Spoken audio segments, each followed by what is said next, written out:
PwC-ovo novo globalno istraživanje o obiteljskim biznisima pokazuje da, iako četvrtina obiteljskih biznisa raste pod dvoznamenkastim stopama, taj trend rasta usporava. A po čemu se uspješni biznisi razlikuju od drugih?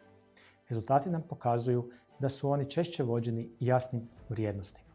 Agilniji su, oslanjaju se na dugoročnija kapitalna ulaganja i njeguju svoju reputaciju na tržištu kako bi zadržali povjerenje dionika i ostvarili stabilan rast. Iz našeg iskustva rada s hrvatskim obiteljskim biznisima, oni su obično fokusiraniji na trenutne rezultate nego na dugoročna kapitalna ulaganja.